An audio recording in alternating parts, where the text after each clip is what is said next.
उत्तर प्रदेश में मुख्यमंत्री योगी आदित्यनाथ ने गाजियाबाद विकास प्राधिकरण के नए डिजिटल पोर्टल पहल की शुभारंभ किया। पहल यानी public access for housing and property allotment logging, एक ऐसा डिजिटल मंच जिससे अब जीटीए की हर संपत्ति संबंधित सेवा बस एक क्लिक पर उपलब्ध होगी।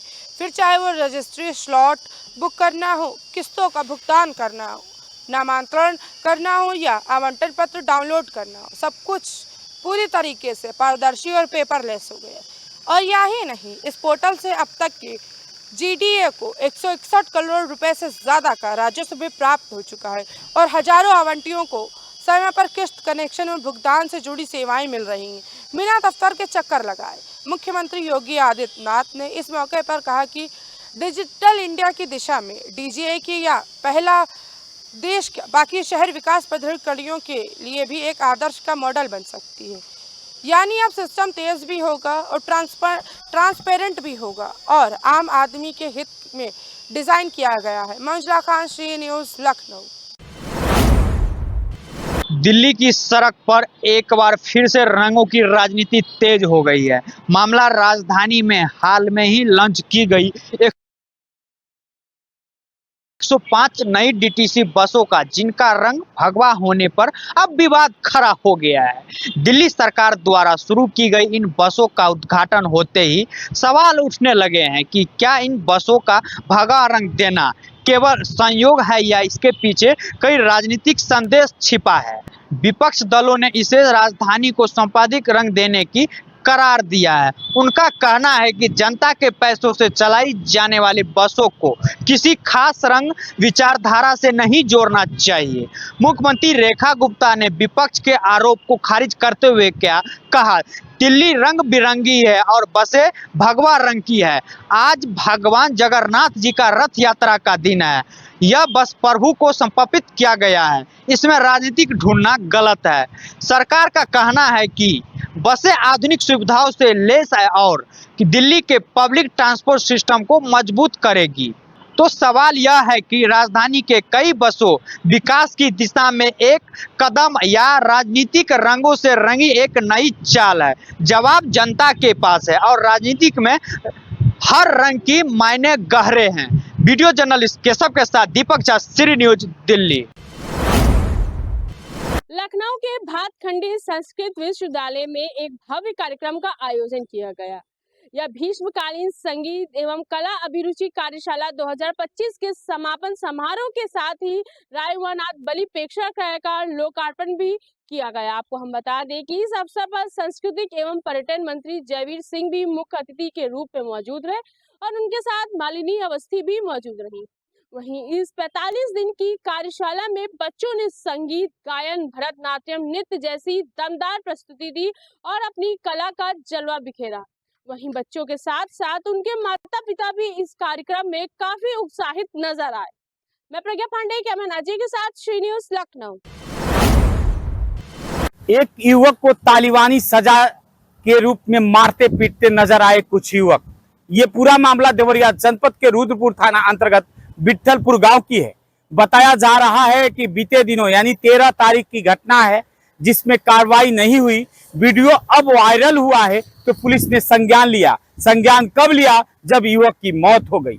देखना यह है कि देवरिया जनपद के उच्च अधिकारी ऐसे मामलों में इन्वॉल्व अपराधियों पे क्या कर पाते हैं, और जो इस मामले को संज्ञान लेने के बाद भी कोई कार्रवाई नहीं, ऐसे पुलिस पे क्या कार्रवाई होती है। श्री न्यूज़ के लिए अजरेश कुमार, देवरिया।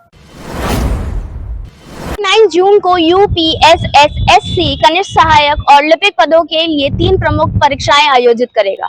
इस परीक्षा में लगभग 2.43 लाख कैंडिडेट शामिल होंगे, जिसमें से 2 लाख से अधिक विभिन्न जिलों में स्थापित 541 परीक्षा केंद्रों पर अपनी परीक्षाएं देंगे। कार्यवाहक मुख्य सचिव दीपक कुमार की अध्यक्षता में हुई उच्च स्तरीय बैठक में सभी अधिकारियों को निर्देश दिया गया है कि परीक्षा की पारदर्शिता में कोई समझौता ना हो। परीक्षा केंद्र पर सीसीटीवी कैमरा, कंट्रोल रूम निगरानी और बायोमेट्रिक कैप्चरिंग के माध्यम से नकल रोकने की सभी उपाय किए जाएंगे। गोपनीय सामग्री की सुरक्षा और इंटरनेट मीडिया की अफवाहों पर भी नजर रखी जाएगी। कैंडिडेट की सुरक्षा सुविधा के लिए यातायात, परिवहन और रेलवे विभाग के समन्वय किए जाएंगे। बिजली आपूर्ति सुनिश्चित करने के लिए भी निर्देश दिया गया है। मैं अक्षता सिंह, श्री न्यूज, लखनऊ। खबर उत्तर प्रदेश के जनपद बिजनौर के क्षेत्र धामपुर के गांव नींदड़ू की है, जहां 4 महीने पहले पति की मौत हो गई थी।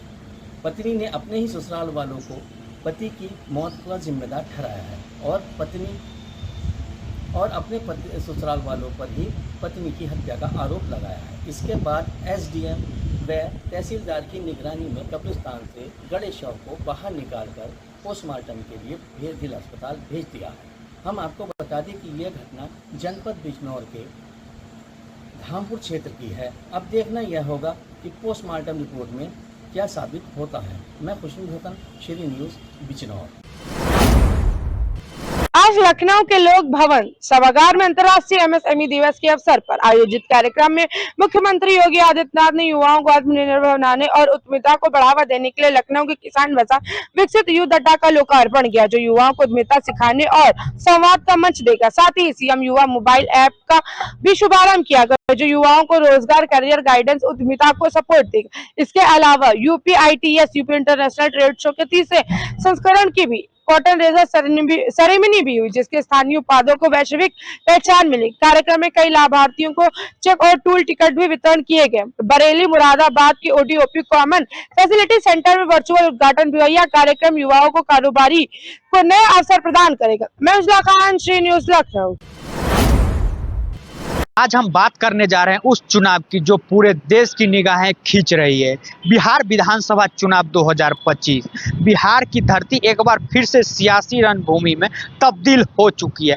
पोस्टर, भाषण, वादे और प्रचार सब कुछ अब हाई वोल्टेज पर है। कौन किसके साथ है, कौन किसके खिलाफ है और सबसे बड़ा सवाल जनता किसके साथ है, ये तो चुनाव के बाद ही पता चलेगा। वर्तमान मुख्यमंत्री नीतीश कुमार ने त्योहारों में ट्रेन और बस का व्यवस्था से लेकर विवाह मंडप योजना तक कई लाभदायक योजनाओं की घोषणा की है। वहीं दूसरी ओर विपक्ष नेता तेजस्वी यादव ने कहा, हमें 20 महीना दीजिए, हम बिहार को बदल देंगे। प्रधानमंत्री से लेकर अस्थायी नेता तक सभी चुनावी मैदान में उतर चुके हैं, लेकिन सवाल यह है कि बिहार की जनता इन नारों या वादों पर कितना भरोसा करती है। वीडियो जर्नलिस्ट केशव के साथ दीपक झा, श्री न्यूज। उत्तर प्रदेश में कांवड़ यात्रा के मद्देनजर प्रशासन और स्वास्थ्य विभाग ने तैयारियां पूरी कर ली हैं। मुख्यमंत्री योगी आदित्यनाथ ने स्पष्ट रूप से निर्देश दिए हैं कि श्रद्धालुओं को किसी भी तरह की असुविधा ना हो। कांवड़ मार्गों पर मांस, शराब की दुकानें बंद रहेंगी। वहीं खाने पीने की सामग्री बेचने वाले दुकानदार अपने नाम और लिस्ट को स्पष्ट रूप से लगाएंगे। वहीं यह भी कहा गया है कि स्वास्थ्य विभाग ने संवेदनशील कांवड़ मार्गों पर पर्याप्त संख्या में एम्बुलेंस, स्वास्थ्य उपकरणों और प्राथमिक स्वास्थ्य केंद्रों में इलाज की व्यवस्था पूरी कर ली गई है। वहीं सामुदायिक स्वास्थ्य केंद्र में विशेष आपातकालीन वार्ड स्थापित करने के निर्देश दिए हैं। सभी मेडिकल कॉलेजों, अस्पतालों और स्वास्थ्य इकाइयों को 3 दिनों के भीतर सारी दवाइयां, इमरजेंसी सेवाएं और स्वास्थ्य कर्मियों की तैनाती करने के निर्देश दिए हैं। उपकरणों के साथ साथ सारी चीजों की भी जांच करने के आदेश दिए गए हैं। प्रशासन ने कांवड़ मार्गों पर CCTV वॉच टावर, CCTV कैमरे और अलग अलग शौचालय, पेयजल, बेहतर सड़क और प्रशासन व्यवस्था के तहत इको फ्रेंडली कप प्लेट की भी सुविधा रखी गई है, जिससे कांवड़ यात्रियों को कोई भी असुविधा न हो और उनकी यात्रा मंगलमय। मैं प्रज्ञा पांडे, कैमरा जी के साथ, श्री न्यूज़, लखनऊ। महुआ में ऑनलाइन PUBG गेम में प्रेम हुआ और उसके बाद अपने ही पति को महिला ने दे दी 55 टुकड़े करके जान से मारने की धमकी। मामला उत्तर प्रदेश के महुआ का है, जहां पर शहर कोतवाली क्षेत्र अंतर्गत रहने वाली एक नवविवाहिता के द्वारा PUBG गेम में लुधियाना के रहने वाले एक युवक से प्रेम हो गया। वहीं युवक 900 किलोमीटर दूर अपनी प्रेमिका से मिलने जब महुआ आया तो इसकी बात पति को पता चली, जिसको लेकर पूरा मामले ने तूल पकड़ लिया। वहीं जब पति ने इस चीज का विरोध किया तो पत्नी ने अपने ही पति को 55 टुकड़े में जान से मारने की धमकी दे डाली। वहीं इस पूरे मामले को लेकर जब उसने पुलिस से शिकायत की तो पुलिस ने लुधियाना में रहने वाले युवक का शांति भंग में चालान कर दिया। वहीं पति ने बताया कि 1.5 साल के बच्चे को भी पत्नी मारपीट करती थी, जिससे उसके जख्म भी बने हुए हैं। वहीं पति ने जब धमकी 55 टुकड़ों में कर देने की धमकी सुनी तो उसने अपनी पत्नी को प्रेमी के साथ जाने दिया। इस पूरे मामले को लेकर साफ साबित होता है कि एक ऑनलाइन गेम एक परिवार के विनाश का कारण बन गया। महोबा से सारिक नवाज, सिटी न्यूज। उत्तर प्रदेश सरकार में पोस्टमार्टम प्रक्रिया को तेज करने और पारदर्शी बनाने के लिए नई गाइडलाइन जारी की गई है। डिप्टी सीएम ब्रजेश पाठक ने निर्देश पर अब प्रदेश भर में पोस्टमार्टम अधिकतम 4 घंटे में पूरा करना अनिवार्य कर दिया गया। जिन जिलों में पोस्टमार्टम की संख्या अधिक है वहां सीएमओ 2 या 2 से अधिक डॉक्टरों की टीम बनाकर काम करेंगे ताकि परिजनों को शव के लिए ज्यादा इंतजार न करना पड़े। रात में भी पोस्टमार्टम की व्यवस्था रहेगी, लेकिन हत्या, आत्महत्या, यौन अपराध, छत विछत शव या संदिग्ध परिस्थितियों में मृत्यु को मामलों में रात में पोस्टमार्टम केवल डीएम या उनके अधिकृत अधिकारी की अनुमति से ही होगा। पोस्टमार्टम रिपोर्ट ऑनलाइन जारी की जाएगी और पैनल में महिला डॉक्टर को भी शामिल करना अनिवार्य हो गया। खास करके महिला अपराध या रेप या मामलों में वीडियोग्राफी का खर्चा परिवार से नहीं लिया जाएगा। मैं उजला खान, श्री न्यूज, लखनऊ। कन्नौज के गुरसाहिगंज में पुलिस और बदमाश के बीच मुठभेड़ का मामला सामने आया है। आपको बता दें, पूरा मामला गुरसाहिगंज कोतवाली क्षेत्र के नरदोसिया तिराहे का बताया जा रहा है, जहां पर चेकिंग के दौरान 2 बाइक सवार युवकों ने पुलिस पर चेकिंग के दौरान फायरिंग शुरू कर दी। फायरिंग के दौरान जवाबी कार्रवाई हुई, जिसमें एक बाइक सवार के गोली लगी है। दोनों बाइक सवारों को पुलिस ने गिरफ्तार कर लिया है। वहीं पुलिस अधीक्षक का कहना है कि पकड़े गए बदमाश शातिर किस्म के हैं और इन्होंने एक किसान से लूट की वारदात को अंजाम दिया था, उसे कबूल किया है। अजय दुबे, श्री न्यूज, कन्नौज। से निपटने के लिए राज्य आपदा प्रबंधन प्राधिकरण यानी यूपी एसडीएम द्वारा प्रदेश के 44 जिलों में 118 बाढ़ संबाधित तहसीलों में एक साथ राज्य स्तर पर मॉक ड्रिल कराई गई। इस मॉक ड्रिल में गांव को जलमग्न होने, नाव पलटने, लोगों को फंसने, पुल टूटने और अफवाह जैसे 5 आपातकाल परिदृश्यों पर त्वरित प्रतिक्रिया देने सिखाया गया। परीक्षण के दौरान राहत शिविर, फील्ड अस्पताल, बाढ़ चौकी और लोगों को सुरक्षित निकासी जैसे प्रैक्टिकल रेस्क्यू ऑपरेशन भी जमीन पर दिखाए गए।